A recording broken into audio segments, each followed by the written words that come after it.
Hermanos, en esta ocasión que el Señor nos permite continuar con el estudio de Salmos selectos para nuestras vidas, en esta ocasión nos toca el Salmo 23.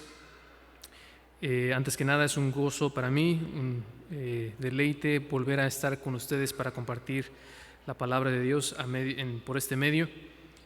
El título de este salmo que estaremos viendo es Deleítate en la provisión de Dios. Deleítate en la provisión de Dios, que es realmente una exposición del Salmo 23. Este hermoso salmo, hermanos, que es denominado por algunos hermanos como la perla de los salmos, y esto obviamente por la gran importancia que tiene para nuestras vidas. Entendemos el gran valor que tiene en lo individual para cada uno de nosotros este salmo que ha consolado a miles de cristianos en todo el mundo y en cualquier época. Este es el salmo que nos toca en esta ocasión cubrir, y para ello quisiera darle lectura a los 6 versículos que componen este salmo. Salmo 23. Dice así la palabra de Dios: Jehová es mi pastor, nada me faltará. En lugares de delicados pastos me hará descansar. Junto a aguas de reposo me pastoreará. Confortará mi alma. Me guiará por sendas de justicia por amor de su nombre. Aunque ande en valle de sombra de muerte, no temeré mal alguno, porque tú estarás conmigo. Tu vara y tu cayado me infundirán aliento. Aderezas mesa delante de mí en presencia de mis angustiadores. Unges mi cabeza con aceite, mi copa está rebosando. Ciertamente el bien y la misericordia me seguirán todos los días de mi vida, y en la casa de Jehová moraré por largos días. Oremos al Señor, hermanos. Señor, te damos gracias por este hermoso salmo que nos has dado bajo la inspiración de tu Espíritu Santo por la pluma de David. Señor, gracias porque este salmo representa para nuestras vidas un gran elemento para consolarnos, no importando por qué pruebas estemos pasando, Señor. Y rogamos que así sea, que en este tiempo, en la medida que expongamos y expliquemos este texto, las grandes verdades que se encuentran escondidas en este precioso salmo salgan relucientes, y que tu gloria sea magnificada por el Consolador que eres. Te rogamos esto en el nombre de Cristo Jesús. Amén.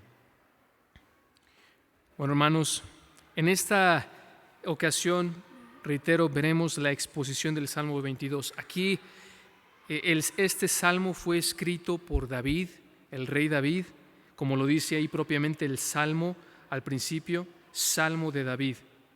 Sí, y aquí en este salmo no sabemos realmente la época o el tiempo en el que David escribió este salmo. No sabemos si fue durante su juventud, en sus días como pastor él mismo.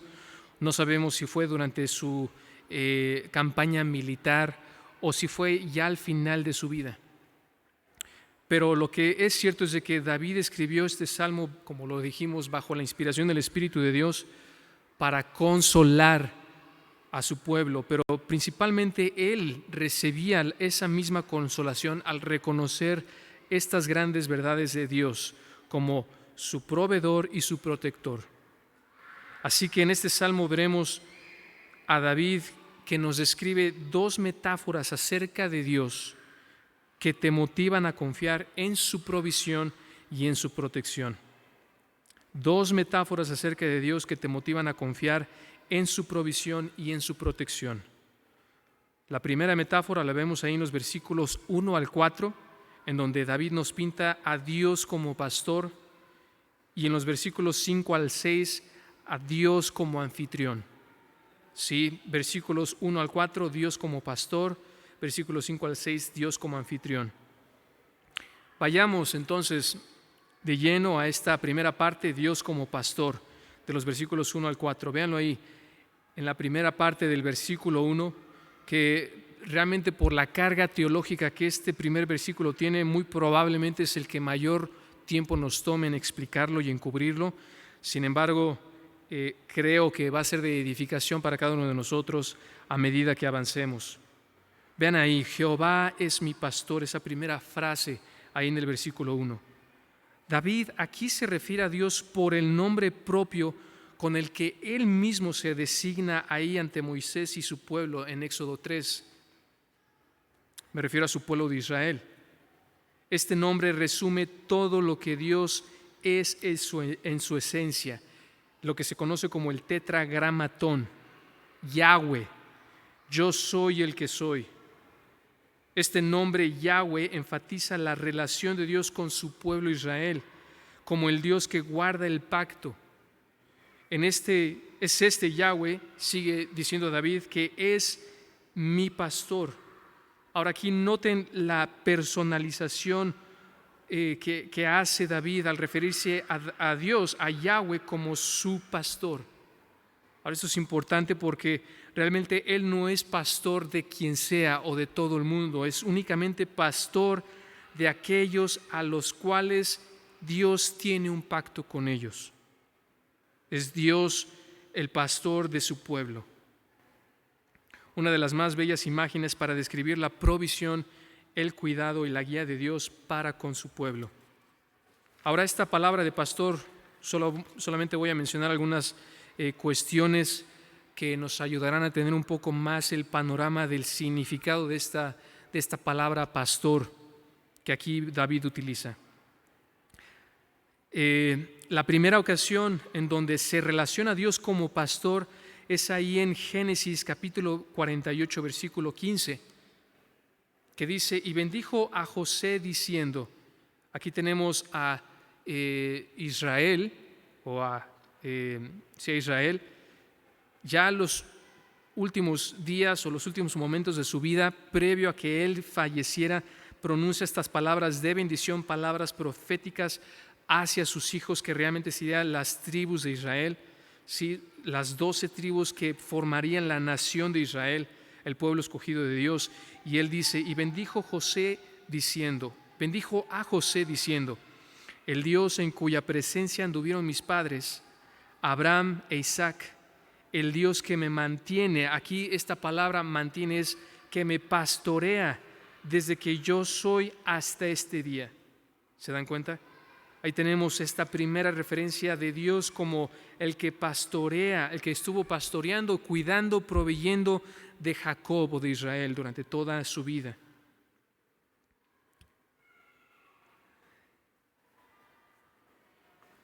Dios es el pastor de Israel en ese sentido.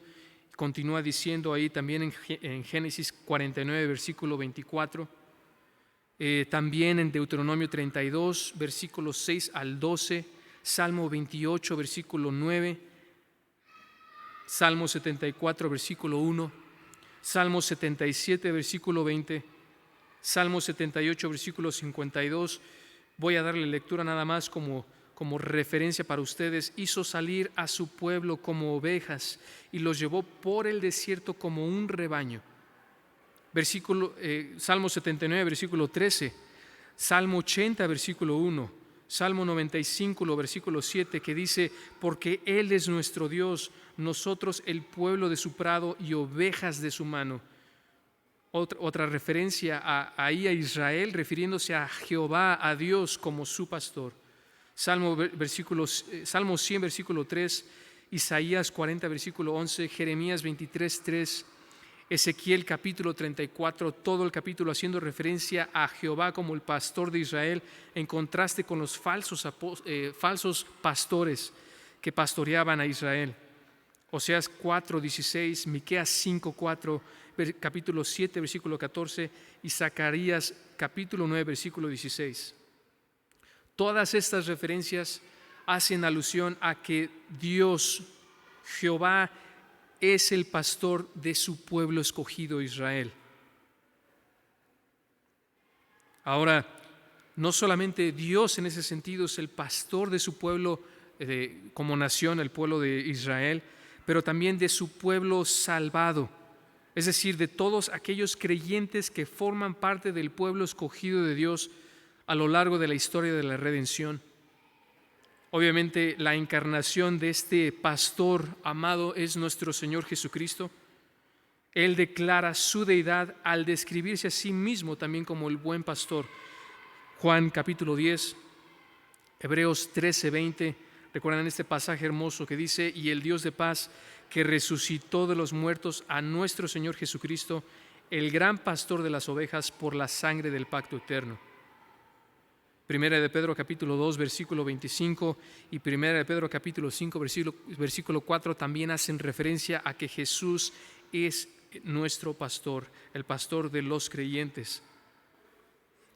Así que con esto en mente, hermanos, es importante declarar que uno de los atributos o características de Dios, de Jesús, es que Él es nuestro pastor.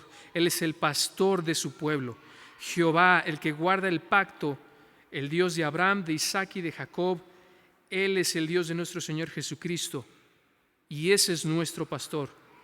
Así que la primera implicación, hermanos, aquí en este momento que estamos estudiando este Salmo 23 es: este es tu Dios, este es tu pastor también. ¿Puedes decirlo? Reitero, este Dios que es el pastor de su pueblo es únicamente el pastor de su pueblo, no de toda la humanidad. Por lo que las implicaciones de que Él sea nuestro pastor tiene implicaciones de nuestra salvación. Si no eres salvo, entonces Dios no es tu pastor. Para que Él sea tu pastor, entonces necesitas creer con una fe arrepentida en la obra y en la persona de nuestro Señor Jesucristo. Tienes que reconocerte como pecador y humildemente aferrarte a los méritos que Cristo hizo ahí en la cruz cuando murió por tus pecados y que Él resucitó para asegurar y salvaguardar tu destino eterno. Solo así entonces Él puede ser tu buen pastor. Continúa diciendo el versículo 1: nada me faltará. Obviamente la implicación es de que, como David declara aquí que Jehová es su pastor, por lo tanto nada me faltará o no tendré necesidad. Esa es la idea. La idea es de que como Dios, Jehová, es su pastor, Él cubre, provee toda necesidad de David. David declara en estas palabras que al tener a Dios como su pastor tendría todas sus necesidades provistas por su pastor generoso y amoroso. David explicará a fondo esta provisión por medio de acciones o actividades que este pastor hace por su oveja. Podemos ver entonces esta declaración de nada me faltará como la declaración general, y luego lo que sigue en los siguientes versículos es ahondar o especificar cómo es que este pastor suyo le provee. Vean ahí en el versículo 2, la primera parte: en lugares de delicados pastos, literalmente en pastos verdes o hierba. Se refiere a la hierba abundante y fresca necesaria para alimentar el rebaño. Pero no solamente para alimentar, continúa diciendo ahí el texto, dice me hará descansar o me hace reposar. Esa es la idea. La implicación es de que así como hay abundante pasto para descansar, es un lugar también suficiente para que sea alimentado.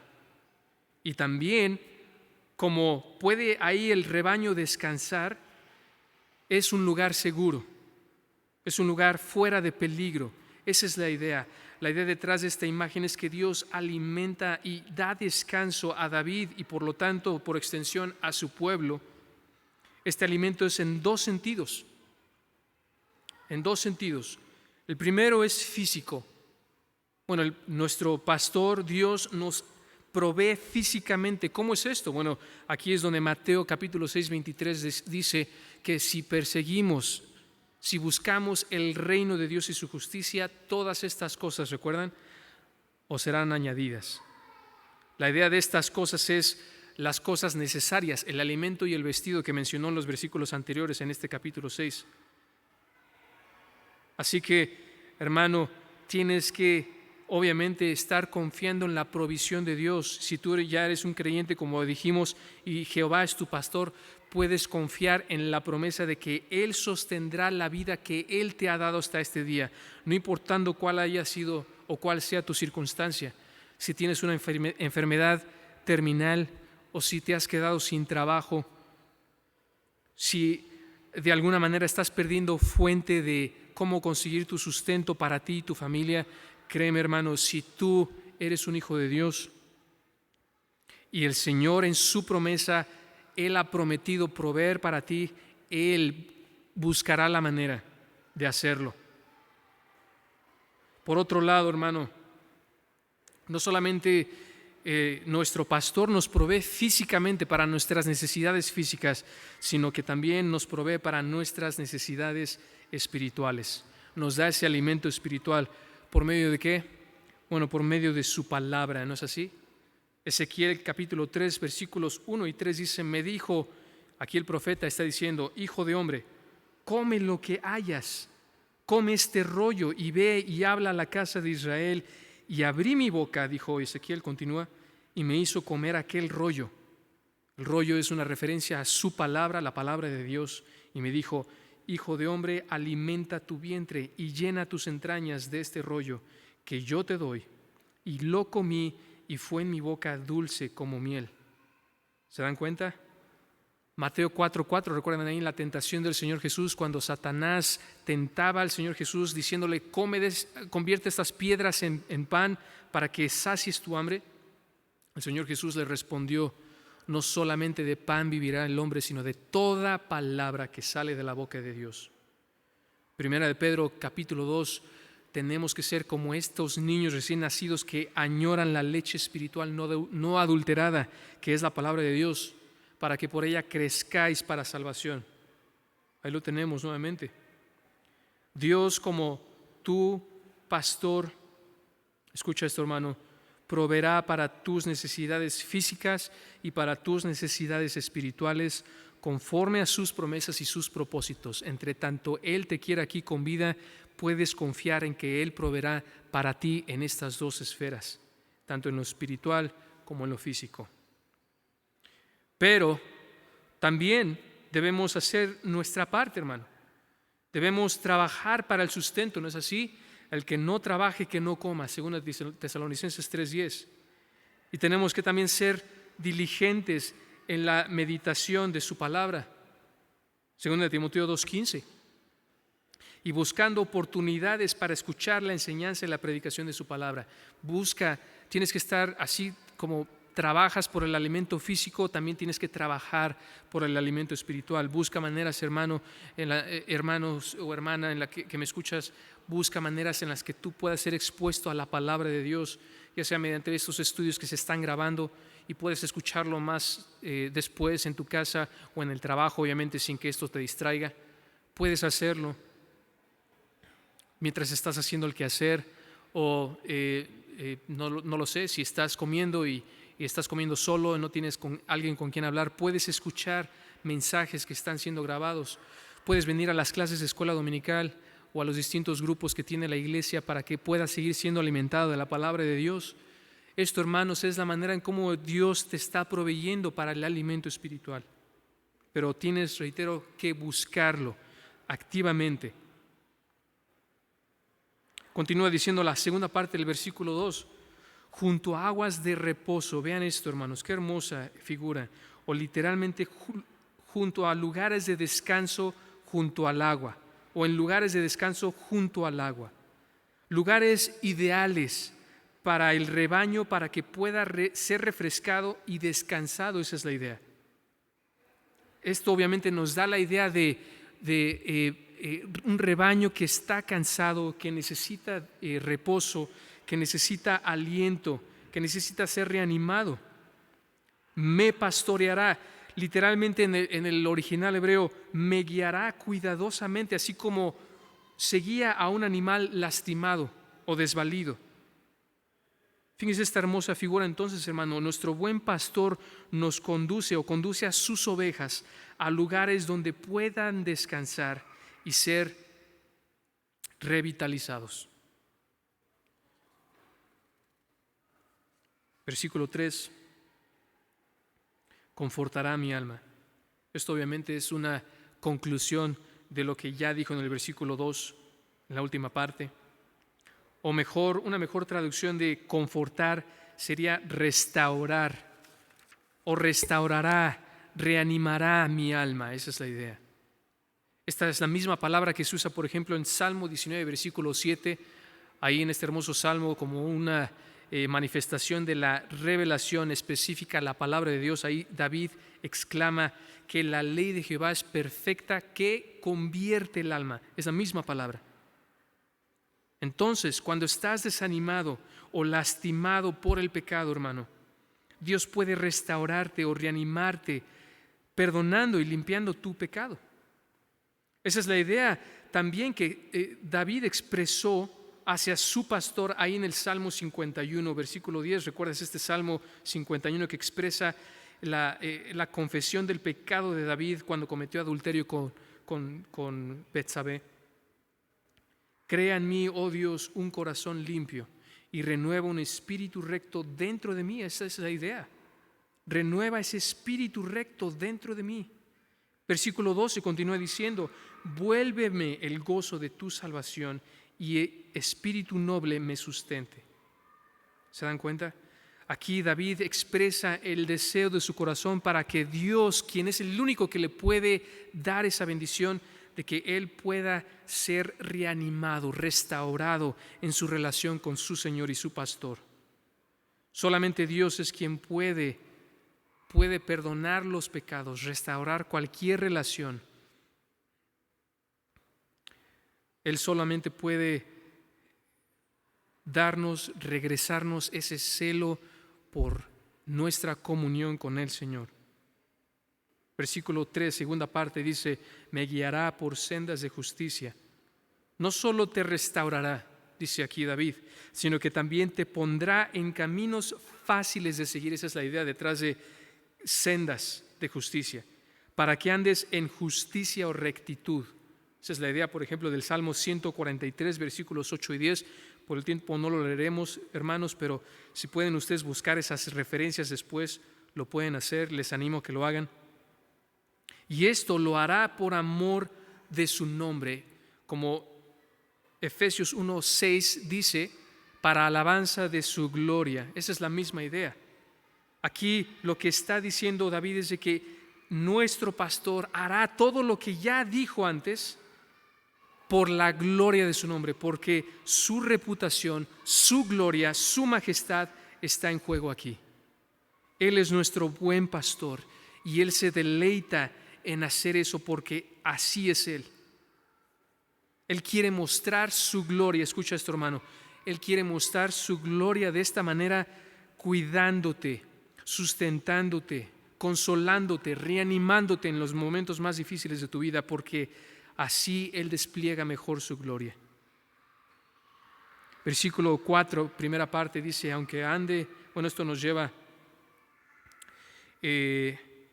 si continuamos ahí en versículo 4, la primera parte: aunque ande en valle de sombra de muerte, o aun cuando esté en situaciones de extremo peligro. Esa es la idea detrás de valle de sombra de muerte, e incluso la muerte. Si esto se podría referir a la muerte misma.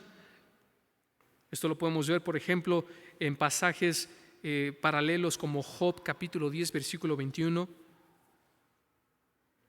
No temo mal alguno, no temeré mal alguno, porque tú estarás conmigo. Aquí lo que David estaba diciendo es de que la presencia de Dios en su vida fue la fuente de su confianza en medio de las pruebas. Como diría más adelante en el Salmo 27, versículos 1 al 4, Jehová es mi luz y mi salvación. ¿De quién temeré? Jehová es la fortaleza de mi vida. ¿De quién he de atemorizarme? Cuando se juntaron contra mí los malignos, mis angustiadores y mis enemigos, para comer mis carnes, ellos tropezaron y cayeron. Aunque un ejército acampe contra mí, no temeré mi corazón. No temerá mi corazón. Aunque contra mí se levante guerra, yo estaré confiado. Una cosa he demandado a Jehová, esta buscaré, que esté yo en la casa de Jehová todos los días de mi vida, para contemplar la hermosura de Jehová y para inquirir en su santo templo.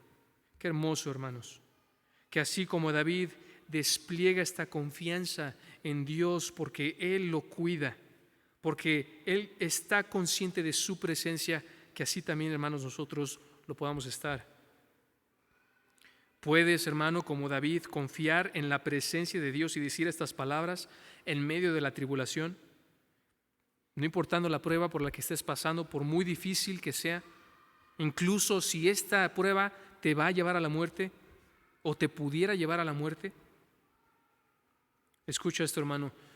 Reconocer que Dios está contigo, reconocer que Dios está presente en cualquier momento en donde tú acudas, en donde tú estés o en cualquier circunstancia, te ayudará a estar confiado en las situaciones más desafiantes de tu vida.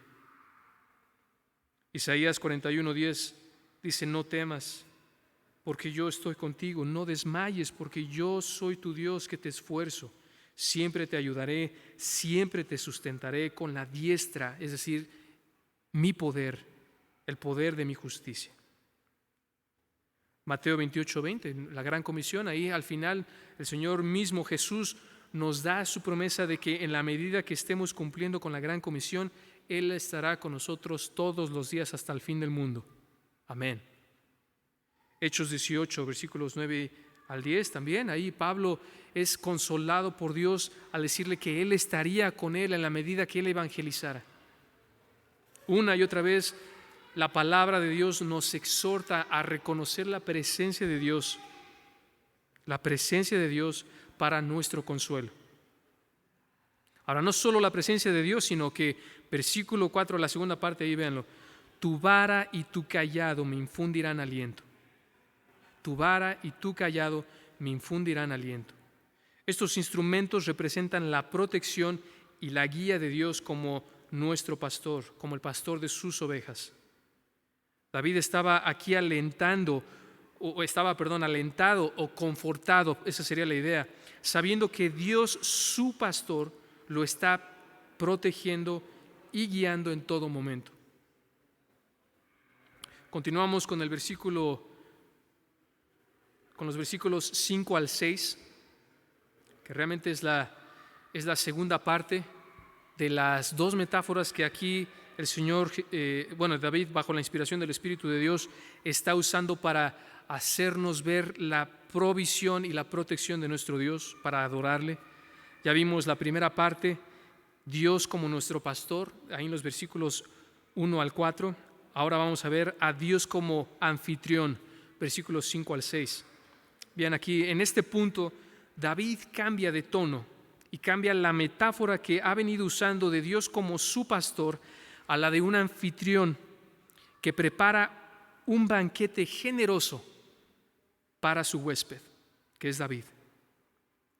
Vean ahí la primera parte del versículo 5: aderezas o literalmente preparas mesa delante de mí, literalmente en mi cara, o como diríamos en nuestros días, en mis narices, delante de mí, en presencia de mis angustiadores. No solamente delante de mí, sino también en presencia de mis angustiadores. Es la idea de, así como en una mesa yo estoy de un lado, del otro lado están mis enemigos.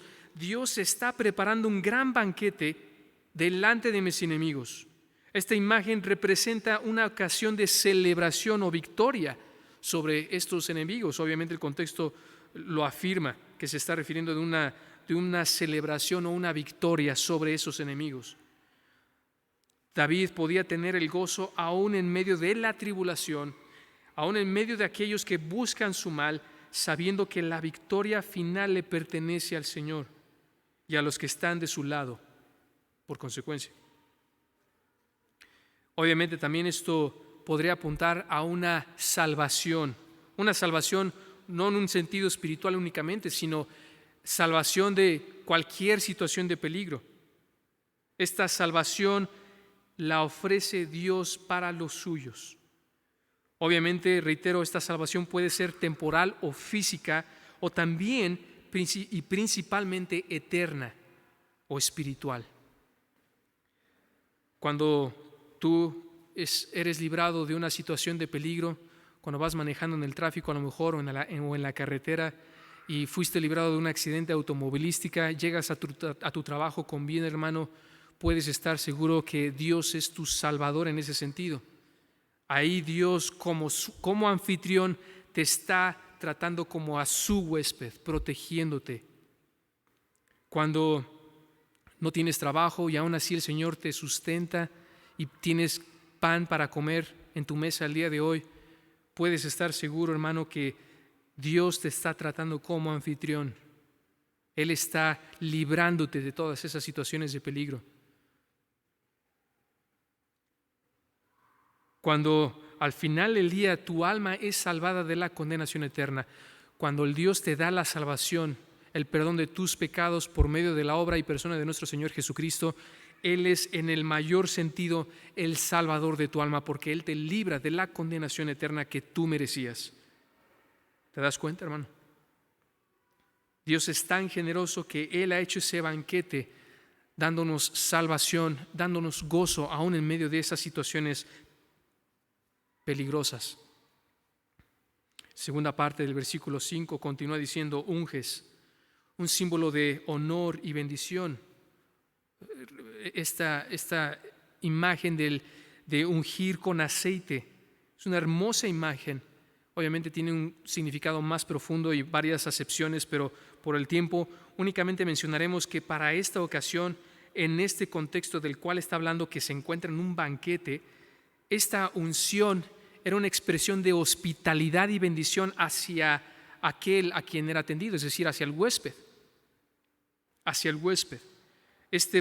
Por ejemplo, este tipo de acciones fue la que Simón, el fariseo, no hizo para con el Señor Jesucristo ahí en Lucas, ¿recuerdas? Lucas capítulo 17, si no mal recuerdo. Entonces, de esa misma manera, el Señor nos trata, pero continúa diciendo: mi copa está rebosando.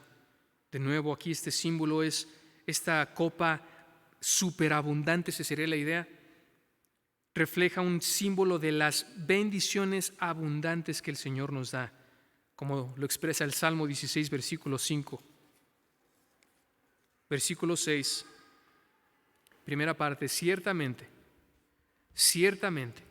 aquí David, bajo la inspiración del Espíritu de Dios, expresa una verdad como segura. Está afirmando algo que es ciertamente verdad, un hecho. El bien se refiere al bienestar y prosperidad de la persona. Esto, por ejemplo, lo vemos en Josué 1:8. Aquí obviamente David no está definiendo bienestar y prosperidad o dejándolo así ambiguo para que cada quien definamos cuál es nuestro bienestar o prosperidad, sino aquí lo define en términos bíblicos, como Josué 1:8 lo hace. ¿Recuerdas este hermoso pasaje? Nunca se apartará de tu boca este libro de la ley, sino que meditarás en él de día y de noche, para que guardes y hagas conforme a todo lo que en él está escrito, porque entonces harás prosperar tu camino y todo te saldrá bien. Esta prosperidad de la cual aquí Josué o Dios habla a través de Josué es en un sentido de una obediencia continua, no perfecta, pero sí continua, y sí en esa dirección constante hacia una prosperidad espiritual. El Señor nos bendice en la medida que nosotros seamos obedientes a Él. Es ese bienestar al cual se está refiriendo aquí David. Y continúa diciendo: no solamente el bien, sino también la misericordia. Esta hermosa palabra que tiene una carga teológica inmensa y tan rica que por el tiempo no podemos abundar, pero aquí se está refiriendo esta palabra misericordia, es la palabra Gesed. Para ustedes, aquellos de ustedes que conocen el hebreo, esta palabra Gesed es una palabra importante. Se repite más de 200 veces en el Antiguo Testamento. Se refiere al amor leal o el amor de pacto que Dios tiene para su pueblo. La máxima expresión de bondad de parte de Dios para su pueblo, para los suyos. Salmo 103, versículo 17, dice: mas la misericordia de Jehová es desde la eternidad y hasta la eternidad sobre los que le temen, y su justicia sobre los hijos de los hijos. Se dan cuenta aquí como el mismo salmista también delimita que esa misericordia le pertenece a aquellos que le temen. No es para todos. es para su pueblo, para aquellos que son, como ya lo habíamos dicho desde el principio en el versículo 1, para los que son las ovejas de su pastor. Estas bendiciones estarían presentes, continúa diciendo, siempre en la vida de David. Segunda parte del versículo 6, y en la casa, es decir, en la morada de Jehová. Ahora aquí Jehová es la misma palabra que vimos en el versículo 1. Ahora esta palabra de morar literalmente significa, no significa realmente morar en el original, más bien hace una alusión a regresar o retornar por largos días. Aquí lo que está diciendo David es de que David está confiado que durante toda su vida él podría estar en la presencia de Dios para adorarle en su morada. ¿Cuál es esta morada? No se refiere al cielo. Aquí en el contexto, esta casa, recuerda, David vivió bajo la monarquía. Aquí en los días en que David vivió, el templo de Jerusalén todavía no había sido construido, de manera que esta morada se refiere al tabernáculo construido bajo la ley mosaica, bajo Moisés. Ahí en Números lo podemos ver, también en el libro de Éxodo, podemos ver la construcción del tabernáculo. Y este tabernáculo, recuerdan, representaba la presencia de Dios para bendecir a su pueblo. Este tabernáculo representaba también el lugar en donde su pueblo venía a adorarle. Reitero, entonces, así como David estaba confiado de que el bien y la misericordia le seguirían, ese bienestar, esa prosperidad, esa misericordia, ese amor leal le seguirían en la medida que él estuviera presente, regresando continuamente a la presencia de Dios para adorarle. Ahora sí, ahora nosotros como templo, si bien no tenemos un templo destinado para ese fin, como lo había en el antiguo pacto, sí, realmente ahora recuerden, nosotros somos el templo del Espíritu Santo. 1 Corintios 6, versículos 19 y 20, y por lo tanto Dios habita en nosotros. Juan 17, 26, esta hermosa verdad, en donde Jesús, orando esta oración sumo sacerdotal, le dice al Padre: y les he dado a conocer tu nombre, y yo lo daré a conocer aún, para que el amor con que me has amado esté en ellos y yo en ellos. ¿Se dan cuenta? Este pasaje y otros nos hacen ver que Dios habita en nosotros, porque nosotros ahora somos templo del Espíritu de Dios. Juan 15 también alude a esta verdad, de manera que el Espíritu de Dios mora en nosotros, Cristo mora en nosotros, y el Dios Padre también mora en nosotros como templo que somos ahora de Él, porque hemos sido comprados por precio. Así que, hermano, nosotros ahora, siendo ese templo espiritual, le podemos adorar en todo momento y en cualquier lugar, como lo dice Juan 4, donde Jesús nos dice que ahora el Padre busca adoradores que le adoren en espíritu y en verdad. Esa es la máxima expresión de la bendición de David en su vida, que él puede estar en la presencia de Dios para adorarle. Así que, hermanos, estas son las grandes bendiciones, las grandes acciones que hace Dios como nuestro pastor y como nuestro anfitrión, que nos motivan a confiar en su consuelo y en su protección. Vamos a orar, hermanos.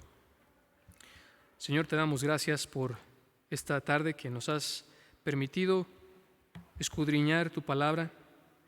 Gracias por tu favor hacia nosotros, en que nos has salvado primeramente, nos has rescatado de la condenación del pecado y de sus consecuencias. Nos has rescatado de la esclavitud del pecado.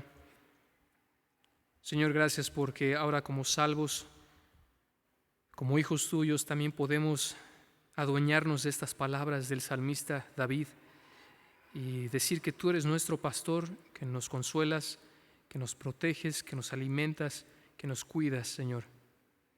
Gracias, Señor, porque asimismo también tú eres nuestro anfitrión, que nos extiendes bendiciones innumerables, infinitas, que no podríamos ni contar, Señor, que proveen para nuestras necesidades, para nuestra protección, sin importar la circunstancia en la que estemos. Gracias, Padre, y así como el salmista también queremos expresar ese bienestar y esa misericordia, reconociendo, Señor, que en la medida que estemos presentes en tu presencia, adorándote, estudiando tu palabra, orando unos por otros hermanos, reconociendo por medio de tu palabra aquellas virtudes que son propias de ti, del el gran yo soy. Señor, te rogamos que tú nos bendigas y que tú nos consueles, sin importar las consecuencias, las situaciones en las que estemos pasando. En el nombre de Cristo Jesús te lo rogamos. Amén. Dios les bendiga, hermanos.